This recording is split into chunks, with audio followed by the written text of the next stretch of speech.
Case number 71. Ready for the court, please? Counsel, would you like any rebuttal time? 2 minutes, please. 2 minutes. You have it. Go ahead. Thank you. May it please the court, my name is Jacqueline Silverman, and it is my honor and privilege to be here before this court on behalf of my client, the plaintiff appellant in this case. This case implicates two major splits in the department on questions of law. First, the definition of egregious fault, and secondly, the proper scope of discovery in matrimonial cases. These splits, I believe, led the court below to err both substantively and procedurally. First, let me go to the substantive error.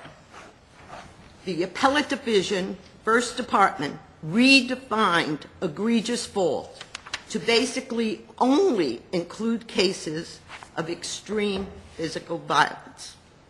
Moreover, procedurally, this claim of egregious fault should not have been dismissed at the pleading stage prior to the trier of facts hearing testimony on the issue. This was even commented on by Judge Nardelli. Why was the wife's conduct here, the adulterous behavior, why does that fall under an umbrella of egregious behavior? What we're talking about here is not mere adultery. We are talking about unprotected sex, like in the harem, which could lead to bringing home a disease, but in this case led to the birth of a child, a ticking time bomb, a child who does not know his genetic history, his family medical history. We do not know whether the father of this child, the biological father that is, knows who he is. All that, this must happen. This probably happens more than anyone ever knows. God knows how many families there are in which this has happened, and no one except the wife has ever found out. Aren't there at least some cases in which it's just as well that never came to light? It may be just as well that it never came to light, but it does come to light. Indeed, Not always. Not always. There was an article in the New York Times Magazine section about this very issue. Isn't it sometimes in the best interest of the child that it would not come to light in this particular kind of situation? Perhaps yes, and perhaps no. Conceivably, it could well be. But if you look at the social services law, which now has been changed so that adoptive parents learn of the medical history of the child, because we now know that genetics and medical history is a very important factor for children. The law was changed so that adoptive parents know the medical and background of the child. So you're saying it's more than just the adultery, it's these other collateral issues that come from it? It's the collateral issues, and we don't know what's going to happen. Look at the Akins-Nell case that's going to be argued tomorrow. The father can come along. I'm sorry. What additional facts could be discovered to place this conduct in the egregious conduct category? First of all, we know of two affairs. All right, what do you know? What don't you know about? What don't we know? We don't know if the father of the child knows, if the real father knows that he's the father. We don't know if he has other children, whether he is married, whether he actually will make a claim to this child in the future. How could those facts be relevant to equitable distribution? I mean, would you distribute less to the wife if it turns out the father has 16 other children? If my client had 16... Yeah, how do you were answering Judge Siparik saying here are the facts we might find out in discovery. My question is, if you found them out, so what effect does that have on this matrimonial case? What effect it has is the fact that this child and this family may be disrupted in the future by this father coming along, the real father laying claim. Isn't it by design that this whole issue of fault and blame should not be involved in equitable distribution? Isn't that the statutory scheme? That is not... Go ahead, I'm sorry. It's not the statutory scheme, because the statutory scheme has the 13 in Yeah. equitable distribution, which is the catch-all, anything just and proper. And I think it should be a finding of fact for the trier of the facts to see if it's just and proper. So it's just in I'm the not case asking law. this court to say it is just in fact proper to consider it. I'm asking for this court for an opportunity for my client to prove that her egregious fault should be a factor So that it's this not, court it's not considers. just the two affairs, it's also the birth of the child? You think that's, The birth of the child, the Would that- hiding of would the that- child's medical history. What- would what that, about- would that what- result in more egregious fault cases involving female litigants then? I mean, are we going to have an imbalance as to who could be found responsible of I egregious think that fault? perhaps what was the motivating factor in the Appellate Division First Department's decision, but I think that that is an incorrect thing, because what we have here is unprotected sex, and for a woman, that could lead to a birth of a child. For a man, as in Maharam, it led to the bringing home of a sexually transmitted disease. You wouldn't say that just adultery, even if it was unprotected, was egregious in itself if no child was conceived, would you? No, but if someone had a dozen affairs during the course of the marriage, such that they had a total disregard for the marital relationship, I'm not saying it would, but I am saying a court should be given the opportunity to hear the evidence and look at the just and proper What standard. does the complaint talk about in terms of the wife's conduct? In terms of the wife's conduct, Yeah. first of all, we're talking about causes of action versus claims. In matrimonial, the only cause of action is for divorce under 170. So her only cause of action, this Yeah, is but what does it say about her conduct? What in the complaint? it says that Very general, isn't it? It really. it's fairly general, yes. But the Because fact of the this matter is is, a claim, almost like permanent maintenance. When you ask for permanent maintenance, it's a claim. It's not a cause of action. What about It is the a claim wife's for claim equitable that- distribution. Oh, I'm sorry. What about the wife's claim that she did not know that the child was not his? Do you want your discovery to extend to exploring that? I would like to explore that. I don't for 1 minute believe that. Unless she was having relations with a dozen men at the time that she was having relations with her husband that produced Charlie, I don't believe that she didn't know or didn't have good reason to know. When people said this child did not look like her, did not look like her husband, she knew who it looked like, just like in Aiken's Nell. Ms. The Silverman, mother knew who the child was. it seems to me there's an awful lot of dancing around on this, because you've pled a cause of action. Now, if this, instead of your client being who he is, if he was, let's assume you had a wife and there was a famous golfer involved, some people could find activities being pretty egregious depending on discovery and on the claims. And I don't think we'd be challenging a plaintiff's lawyer as hard if the situation were that. And as I understand it, what you're trying to do, you've pled a cause of action, you want discovery with respect to it, and a trier of fact will determine how egregious it is and whether that is so egregious as to amount to a factor within the equitable distribution. We pled a cause of action for divorce on cruel and inhuman and for adultery.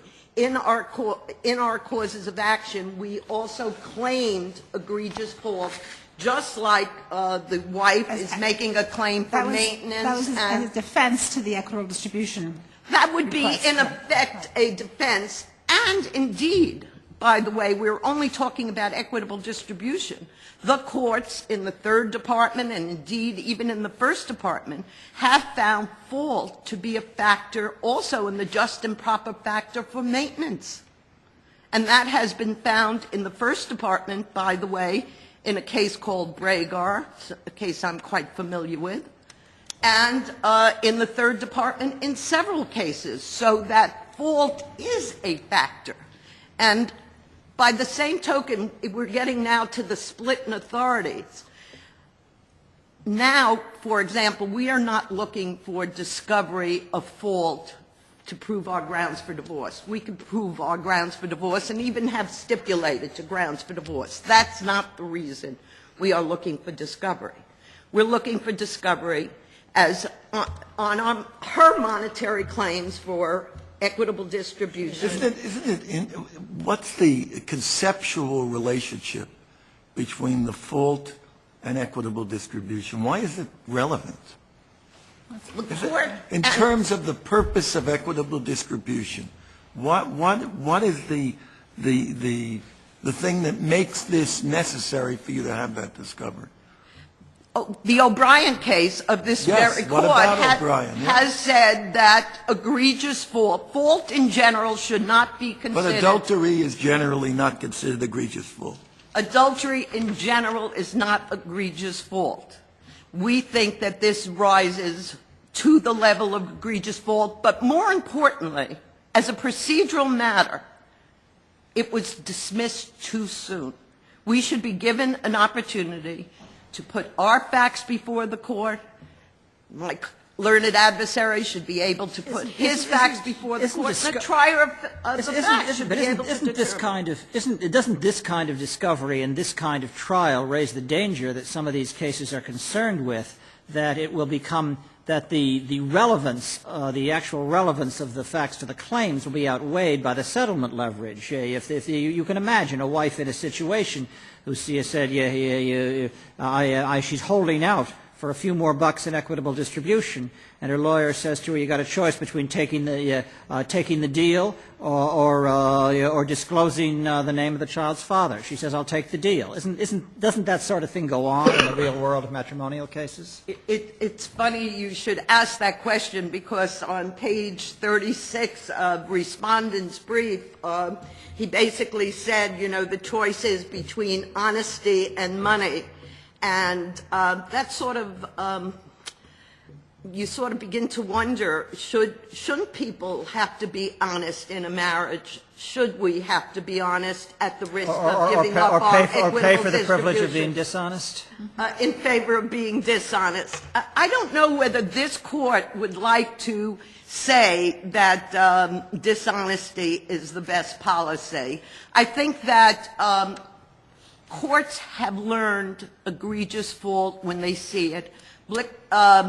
O'Brien was decided, I think, in '85.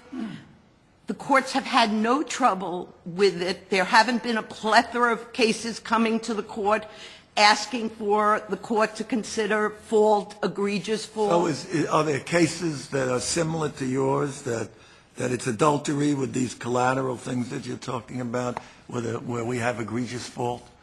I think we may begin to see more of them. I have not seen a whole lot of them, but we certainly have seen cases in which there is egregious fault without physical violence, which is the standard set by the First Department. Yeah, but does it matter that they said physical, but they misstated that? The point is that generally adultery is not considered egregious fault, but you're taking it one step further and saying we have to look at adultery and we have to look at what happens as a consequence of that adultery. Yes, indeed. Okay. My time is up, but if you'd like me to. No, you'll have your rebuttal time. Thank you, Thank you. Counselor.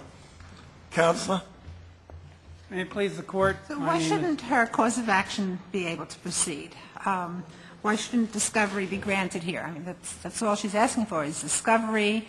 Maybe she won't be able to prove her defense to your equitable distribution claim.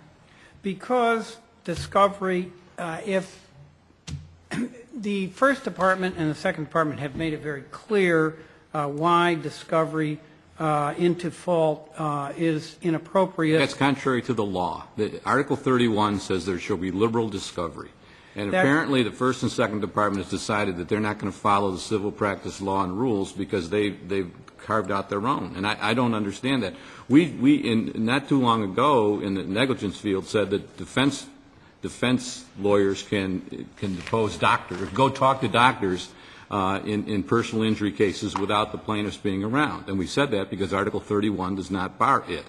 And it doesn't seem to me that there's anything that says, except in matrimonial actions, there shall be less than liberal discovery. So are we suggesting that the First and Second Department can ignore Article 31 and the Third and Fourth shall continue to follow it?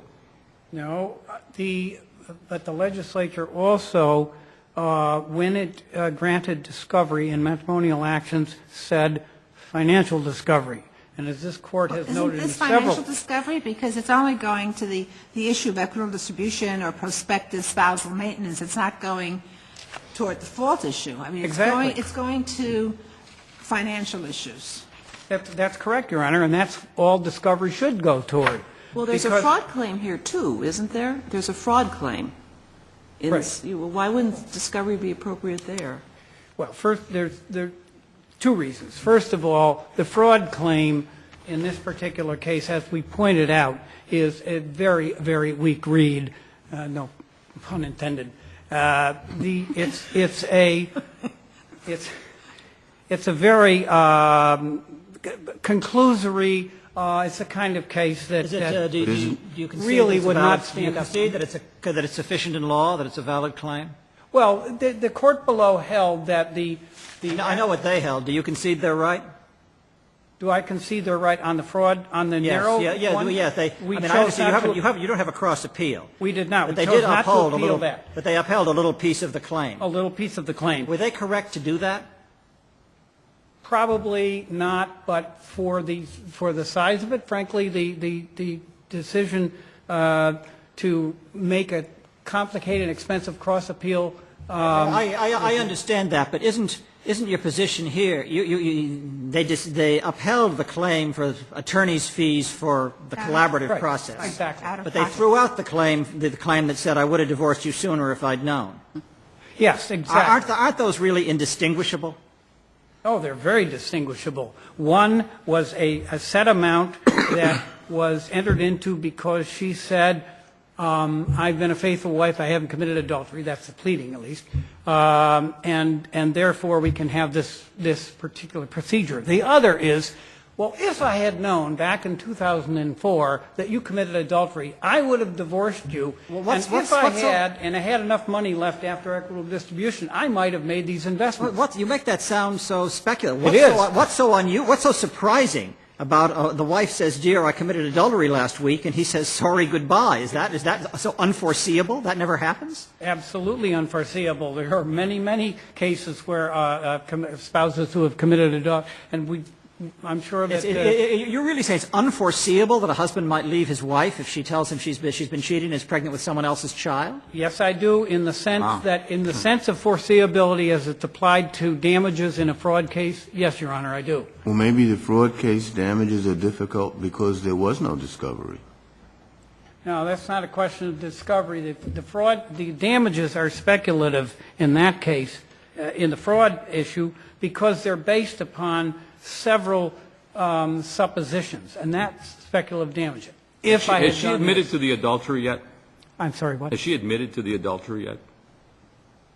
No, there's no... Right. So as far as the plaintiff is, he hasn't yet established that this is not his kid.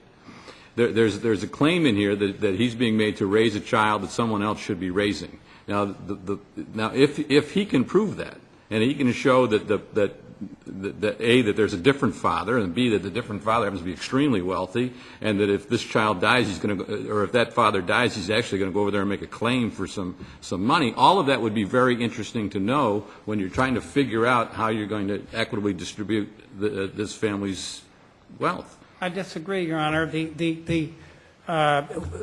Two things. First of all, I disagree that equitable distribution of the marital partnership this Court has probably had no concept in matrimonial law more clearly defended than the sanctity of the marital economic partnership since the passage of the equitable distribution law. And O'Brien is simply one of the early cases, but just recently in Mahoney-Buntsman, again they you reaffirmed. We agree with you. We agree. So that's, I'm sorry, what? We agree with you. However, So in determining how So there's much no of marital pie someone's entitled to get, some courts have permitted egregious faults to enter into the equation. And that's all that counsel's asking for, is some discovery to determine whether or not this rises to the level of egregious fault. Okay, Judge Pickett had, I think, addressed the fraud claim. On the egregious fault issue, I think it's important to understand why egregious fault is narrow, and that's what the First Department made clear. First Department did not confine it to physical violence. They simply observed that the case. But your adversary is saying that this is more than the typical case of adultery, that there were all kinds of consequences that flowed. What's your retort to that? My retort is that this is a category that your adversary says you're going to start to see because it's more than, again, just the bare allegation of adultery. right. And my answer to that, I think, was answered by the First Department in referring to the McCann case. Justice Sachs' analysis of what is egregious fault. And egregious fault must impair a highly valued social interest, such as protecting people from attack, and it must be quasi-criminal. Now, why? Because I can answer that for you in one short way. If we accept that definition, we're essentially saying that the only party that can commit extreme physical violence is going to be the male. No, I didn't say physical violence. I know you didn't, but your opponent did. And when you look at extreme violence, or as you just read, it's skewed so that the only person that can, the only party that can do it is usually the husband. And it seems to me that there can be situations of egregious fault on the part of the wife, and it does not necessarily mean something that's criminal or something that's physical. I agree, Your Honor, except that, flip that around, if you do find that adultery, unprotected sex adultery is, then you've said that the wife is the only one that can commit that kind of egregious fault. Oh, no, there's sexually transmitted diseases that can go both ways. Egregious fault has been found by the Second Department to include bribing the judge. That is a crime. In fact, every case, that's the important thing. That's silly. What we're talking about here is situations, you a minute ago talked about the sanctity of the financial aspect of marriage. Right. I kind of think that the marriage, the whole marriage bond is rather important. And we seem to say, well, okay, so it's simple adultery, no big deal. And it is a big deal. And if it goes farther, as is alleged here, it could have a very serious impact on the entire, not only on the financial aspects, but how are these two going to act when they got visitation? How is everything going to fit together once the marital blanket has been cut in two and they have to share lives separately? But how would that be helped if this court expanded the concept of egregious fault so that it became a totally subjective concept depending on which judge was involved or which court was involved? Wouldn't you agree that bearing a child is a couple of steps further down the road than adultery? It may be, but the difference is, as Justice Sachs pointed out in McCann, and it was adopted by the First Department, the difference is whether you're dealing with an intensely personal kind of wrong, which all of the ones that my worthy adversary referred to, they're intensely personal wrong, or a wrong that is quasi-criminal in the sense that it involves. The problem is that the legislature didn't say that in the section. The It did. section we're Legislature dealing didn't. with, Section 236, just says egregious conduct that shocks the conscience, right? No, that's the They didn't. O'Brien case. Says that. And O'Brien did not hold. Well, the statute doesn't say it has to be No. criminal conduct, does it? No, but the statute allows discovery in finances, and finances are the principal issue. What this Court's being asked to do is to open the floodgates not only of discovery, but of consideration regarding equitable distribution. How would you handle this child? To a very subjective concept. I apologize. How would you handle this child issue where the plaintiff says it's not my child and she says it is? How do you handle that? Well, that's not before the court, and so I don't know how to answer that. Doesn't I that think have- it would depend on the circumstances. But doesn't that have a financial impact? In other words, presumably someone's going to have to support that child. And not necessarily in your case, but in another case, If the husband, who is the wage earner, has to support a child, and he says, it's not mine, shouldn't there be some discovery as to whether or not it's his? But that's a You'd allow blood that's a tests. different issue. You're not saying there can't be blood tests for something like that? That is another issue that it's not involved in this proceeding. Remember, he has asked for custody. But in that form of discovery, So the you- issue of child support really is not relevant. But you're resisting even discovery to the extent of a DNA test or anything like that to determine the No, whether the I child is the think parent. that's not the issue. The issue here is whether or not, actually, well, the issue really is, the counsel below was asked what they're looking for, and what he said is, we want to know about this relationship, when it started, and with whom. Well, the In issue other words, is he how wants to much- know about the How much adultery. discovery is allowed to determine marital fault? That's the issue. I'm sorry, Your Honor. How much discovery can be allowed to determine marital fault? That's the issue. Well, it is certainly an issue. Now, in the broad sense, no, and it's all in our brief, but they did not preserve that issue, and it should not be addressed by the court and need not be addressed by the court. But on the issue of egregious fault, What do they have to do to preserve look it? at the danger. You allege egregious fault, and you open the floodgates to any kind of probing discovery. No, you can and move for harassment. You can It's- move for a protective order, and that's what's normally done in cases where there's discovery and you don't want someone to go down a particular path. And let me ask you this, Mr. Bittker. We have to decide one way or the other. Do we tell the Third and Fourth Department that they now must limit discovery in matrimonial cases? No, Your Honor. You do not have to. All you have to do is affirm the First Department If this and let case, the Third if this Department... case, if this case had been brought in the third or fourth department, would he get the discovery he's looking for? Probably not. It would probably be subject to a protective order and lots more litigation than we even have in here. Look at the Seaman case. They cite Seaman against Sardis. There was no equitable distribution, no maintenance, no child support in issue. They'd been fighting about fault for 2 years. Okay, let me ask you a different question. On a protective order. Let me ask you a different question. Does her client have a cause of action against the unknown man who was the father of the child for reimbursement for what he spent to support the child?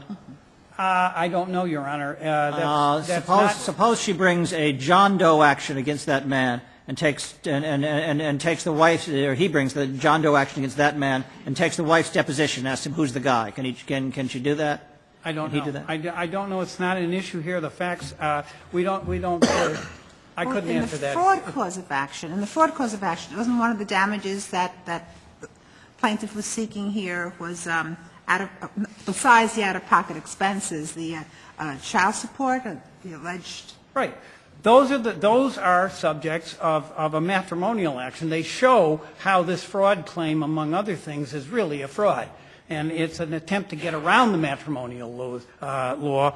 Equitable distribution, this Court is so clear in O'Brien that it should, fault should not affect equitable distribution except in these very narrow cases. And what the First Department has said is it's narrow. And it should be narrow. It should be objectified. It should be something a court can deal with easily. The difficult part of that, though, is I think, suppose you've got either spouse who is just set upon driving the other one nuts. I mean, just doing everything they possibly can to aggravate them, to ruin the marriage, to alienate kids, to do everything possible. Under your definition, there is no way that could ever be egregious, even if one of the parents turned all of the children against the other by lying about it and by making claims and outrageous things and spending money that they didn't have, etc. You would say that doesn't count. It's not egregious.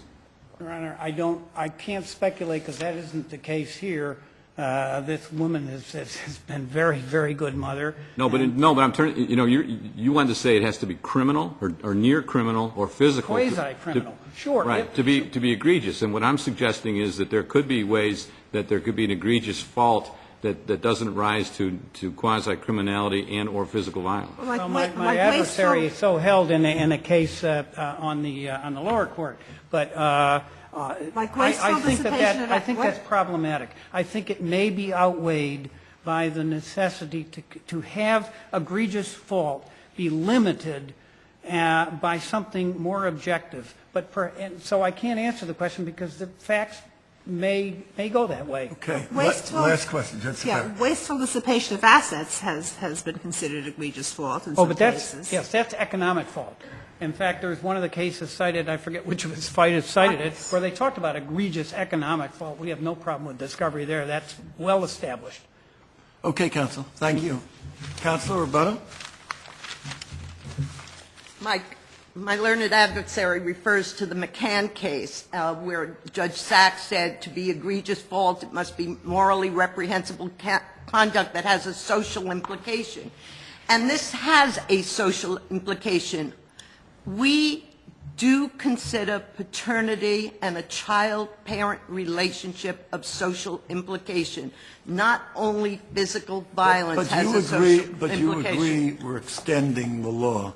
We're asking to go further than we've done. No, I believe that this case falls well within the parameters of O'Brien, that it shocks the conscience. It's just there isn't a particular case out there. That's correct, Okay. but there wasn't a particular case when the appellate division affirmed the Bragard decision of alienation of a child. What about, do you have a dissipation of assets claim here? Are you claiming that this discovery is relevant to show dissipation of assets? There may very well be. She took trips to Puerto Rico, she took trips to Argentina, she took other trips without her husband, without her children. We don't know. We have been precluded. Let me ask you, Judge Piggott's hypothetical. One of the parties, either the husband or the wife, is just horrible. Just an awful personality, mean, vindictive, lying, turns the child, says bad things to the children about the other spouse. That egregious fault?